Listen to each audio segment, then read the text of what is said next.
Encore deux super sujets intéressants aujourd'hui. Nous allons parler du Musée du Fjord, une nouvelle exposition qui commence en fait là, maintenant, l'inauguration. Et ce soir, on en parle avec le président d'honneur, M. Jean-Pierre Courtois. Et juste avant, vous vous rappelez, la semaine passée, on a présenté notre modèle, Louise Pamerlot. Bien, elle a subi sa transformation. On vous la présente tout de suite.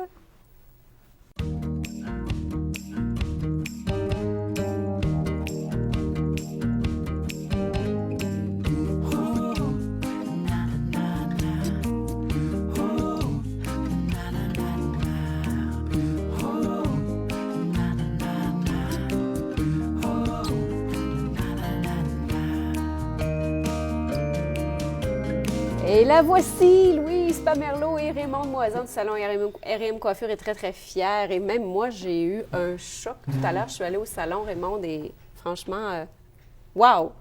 Bonjour, Louise. Bonjour. Bonjour, Raymond. Bonjour. Tu as vraiment l'air fière. Ben oui, je suis contente.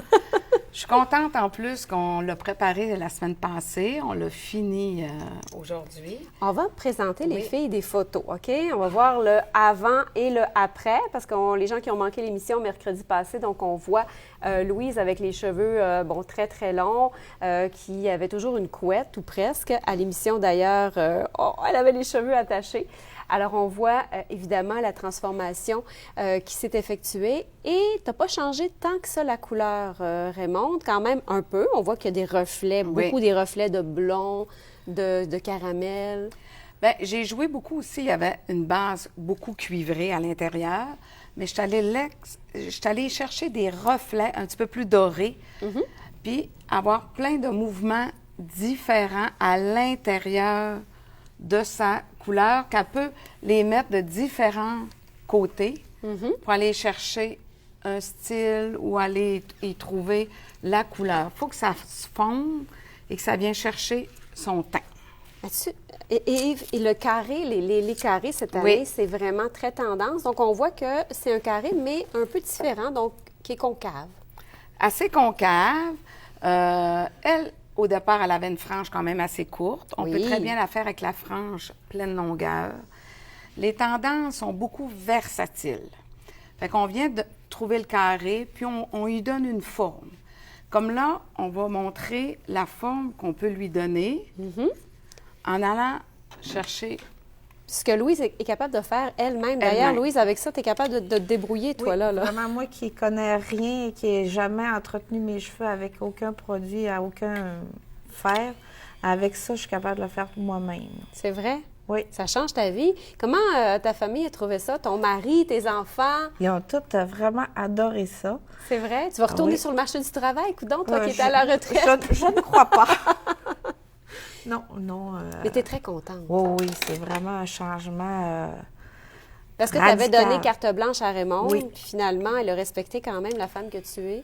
Oui. En étant naturelle, mais en donnant du style. C'est ça, puis elle a fait une coupe que je peux me refaire. Pas juste que la coiffeuse qui est capable de faire, que je suis capable de l'entretenir à la maison aussi, c'est important. Parce que tu n'es pas du genre, toi, à aller 2-3 fois par semaine chez la coiffeuse. Non, pas vraiment. Ça serait trop un gros changement de partir à une fois par année, 2 fois, puis y aller à toutes les semaines. Là. Non, il faut y aller graduellement. Puis c'est important de bien discuter avec la personne qui vient faire un changement, ses besoins. C'est une personne elle n'a pas les besoins de venir à tous les semaines au salon de coiffure. Elle veut entretenir facilement sa couleur. Et avec la coupe, refaire de temps en temps, tourner pour rafraîchir et rehausser. Même si ça continue à pousser, ça va être beau. Le style va rester. Mais là, Louise, elle peut plus se faire des couettes. Non. C'est terminé. Elle n'attachera plus les cheveux. Alors, franchement, c'est vraiment joli aussi quand c'est frisé comme ça. Louise, merci beaucoup. Raymond, on rappelle qu'on peut s'inscrire sur le Facebook de R&M Coiffure. Oui. Pour les gens qui sont intéressés à subir aussi une belle transformation comme Louise, on peut le faire aussi. On va s'inscrire donc sur le Facebook de R&M Coiffure. Mais merci beaucoup. Et puis, c'est pour aussi aider les gens qui n'ont peut-être pas les moyens d'avoir ce privilège. C'est mon côté à moi pour donner aux suivants aussi. Bien, c'est une belle qualité. Merci beaucoup. Bravo, bravo, bravo. Et nous, après la pause, c'est M. Jean-Pierre Courtois, qui est directeur d'un musée en Europe, en Belgique plus précisément. C'est un musée de l'eau et de La Fontaine. C'est féerique, hein? À tout de suite.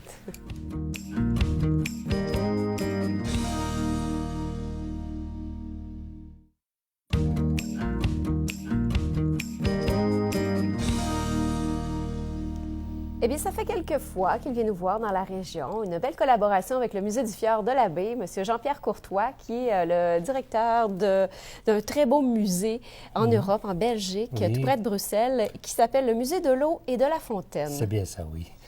Comme les fables de La Fontaine. Alors, vous avez, évidemment, vous mettez en valeur beaucoup l'eau, puis vous savez que nous, on est une région d'eau. On est entouré d'eau. Voilà, j'aime beaucoup cette région. De toute façon... Troisième fois que vous venez à la baie? Troisième fois que je viens à la baie et au musée du Fjord où nous allons montrer donc cette exposition. C'est aujourd'hui même le lancement, là, dans quelques heures. Et ça s'appelle La presse, le dessin de presse se jette à l'eau. Oui. Voilà. Et donc, c'est une exposition que nous avons montrée l'année dernière chez nous pour nos 25 ans. Nous avons demandé à une trentaine de dessinateurs de presse de réaliser ou de montrer des dessins qu'ils avaient réalisés au fil de l'actualité sur le thème de l'eau. Comme ceci que l'on voit ici, qui est de... Sondron. OK. Et donc, J'adore passer mes vacances en Belgique. Vous devez être content, ça, hein? Oui, c'est un pays où il pleut beaucoup, donc, enfin, pas tout le temps, mais il pleut quand même assez bien. Et donc, voilà, Ici aussi? Alors, c'est un dessin qui illustre un peu la pollution que nous accomplissons pratiquement tous les jours, un peu chacun, puisqu'on pollue l'eau assez bien. Et donc, là, on voit le monsieur qui déverse ces déchets dans un puits, mais le puits, il est alimenté par une source ou par une nappe aquifère, et donc cette eau est automatiquement polluée et pollue pour des dizaines d'autres foyers. Oui, parce que l'eau, autant ça peut être féerique, magique, avec les vacances au bord de la mer, que ça peut être aussi quelque part dramatique, parce qu'il y a eu des catastrophes aussi concernant l'eau. L'eau, source de vie, mais aussi source de mort. Exact. Voilà, donc source de vie, parce que sans cette eau, sans l'eau, il n'y a aucune vie sur Terre. Bien, c'est comme ça que la vie a commencé. Voilà, c'est comme ça que la vie a commencé. Et quand on voit parfois les inondations, les déluges, tous les problèmes de pollution qui existent, c'est aussi une source de mort. Donc, suffisant, cette question qu'on se pose pour créer une exposition qui était chez vous et maintenant vous la présentez ici. Donc, nous avons collaboré déjà plusieurs fois avec le musée du Fjord, notamment pour l'adaptation d'un projet pédagogique sur la météo que nous avions réalisé, qui a été adapté pour le musée du Fjord. Nous avons reçu une exposition il y a 3 ans, je pense, de chez nous, de chez vous, les monstres marins. Et maintenant, c'est notre tour de vous amener une production. Alors, c'est combien de dessins et de combien d'artistes caricaturistes? C'est une trentaine de dessinateurs de presse et 80 dessins environ qui seront présentés dans cette exposition. C'est un métier en Europe, le dessinateur de presse, qui est vraiment très populaire. Oui, pratiquement tous les médias utilisent des dessinateurs de presse. Comme ici un peu. Hein? Voilà, pour illustrer l'actualité du jour, pour illustrer des débats en direct à la télévision. Voilà. Faites-nous voyager un peu, M. Courtois. Emmenez-nous chez vous, en Belgique, votre musée. Alors, on dit le musée de l'eau et de la fontaine. Voilà.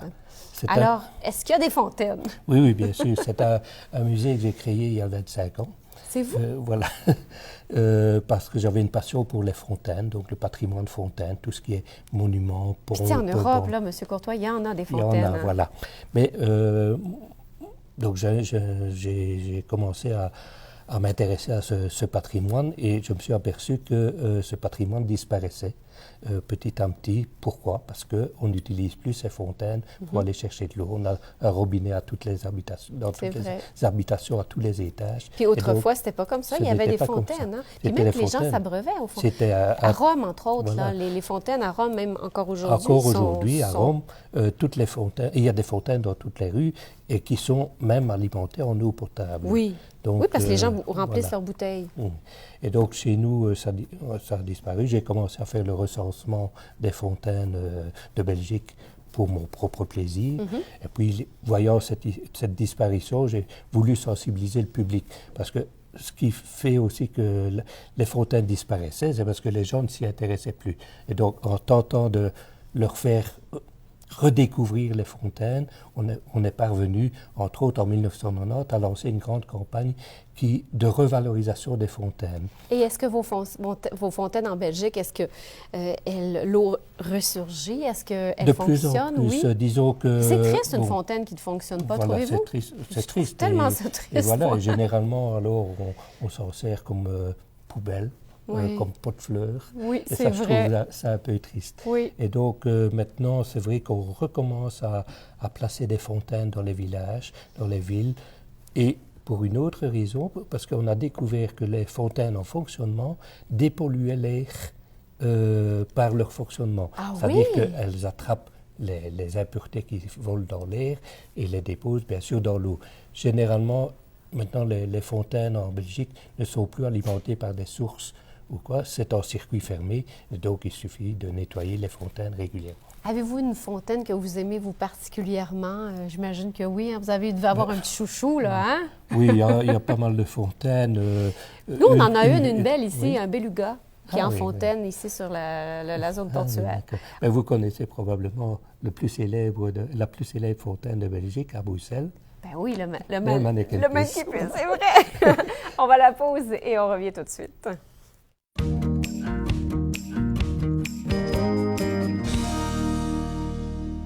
Donc, inauguration tout à l'heure pour l'exposition Le dessin de presse se jette à l'eau jusqu'au 26 avril au Musée du Fjord. Et merci beaucoup, Monsieur Courtois, d'être venu à l'émission. Avec plaisir. Merci beaucoup, Louise. Bravo. Et puis, bonne continuité. Raymond, on se reparle bientôt. Et à demain. Bye-bye. Au travail, dans vos sorties, dans toutes vos activités. Clinique Optique Maltais. Avec vous pour la vie.